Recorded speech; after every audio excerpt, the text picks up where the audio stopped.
Assalamualaikum. Bersama saya lagi Cikgu Wahidah. Tajuk yang seterusnya yang akan kita belajar ialah mengawal pemboleh ubah. Mengawal pemboleh ubah merupakan salah satu kemahiran proses sains. Apa itu pemboleh ubah? Pemboleh ubah ialah faktor-faktor atau perkara-perkara yang boleh mempengaruhi sesuatu eksperimen atau penyiasatan. Terdapat 3 jenis pemboleh ubah ketika melakukan penyiasatan. Yang pertama ialah pemboleh ubah dimanipulasi. Bagi memudahkan penerangan, cikgu singkatkan menjadi PM. Pemboleh ubah dimanipulasi ialah apa yang diubah atau yang berbeza atau tidak sama dalam sesuatu penyiasatan. Yang kedua ialah pemboleh ubah bergerak balas.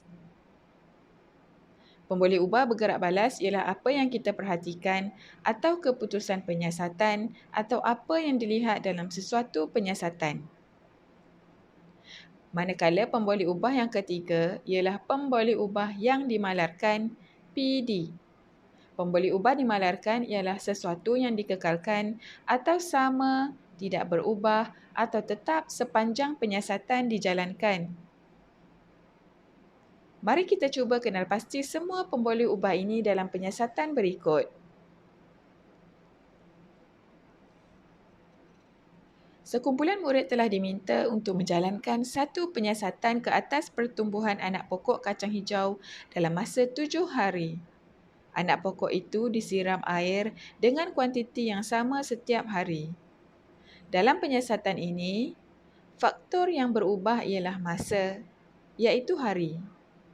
Jadi, pemboleh ubah dimanipulasi ialah masa. Dapatkah kamu kenal pasti pemboleh ubah bergerak balas? Ya, ketinggian pokok. Ketinggian pokok merupakan hasil penyiasatan atau keputusan penyiasatan yang dilihat. Pemboleh ubah yang dimalarkan pula dalam penyiasatan ialah kuantiti air kerana tetap atau sama sahaja sepanjang penyiasatan ini dijalankan. Pemboleh ubah yang dimalarkan dalam penyiasatan mungkin lebih dari satu.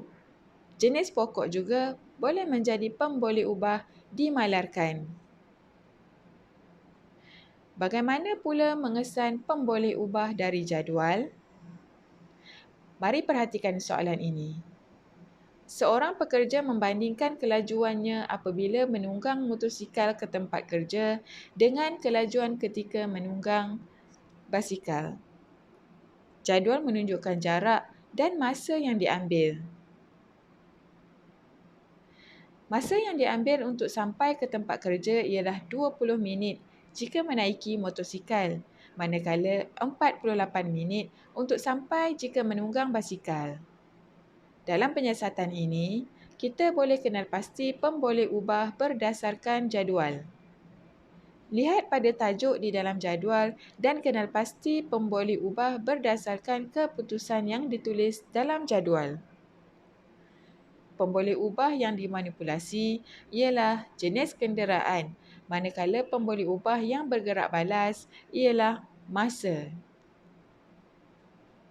Kebiasaannya, pemboleh ubah dimanipulasi berada di sebelah kiri jadual, manakala pemboleh ubah bergerak balas berada di sebelah kanan jadual.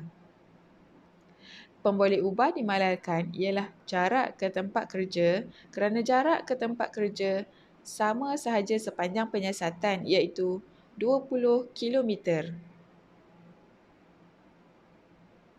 Seterusnya, mari kita kesan pemboleh ubah dari graf. Graf menunjukkan pemerhatian ke atas saiz ais apabila dibiarkan dalam beberapa tempoh masa tertentu. Ais diletakkan di tempat yang sama sepanjang penyiasatan dilakukan. Kita boleh mengesan pemboleh ubah dengan melihat tajuk pada paksi menegak dan paksi mendatar pada graf. Paksi menegak ialah pemboleh ubah bergerak balas, manakala paksi mendatar pada graf ialah pemboleh ubah dimanipulasi. Jadi, pemboleh ubah dimanipulasi ialah masa ais dibiarkan, pemboleh ubah bergerak balas ialah saiz ais. Manakala pemboleh ubah dimalarkan ialah tempat penyiasatan. Pemboleh ubah dimalarkan boleh dikesan dalam ayat ataupun soalan.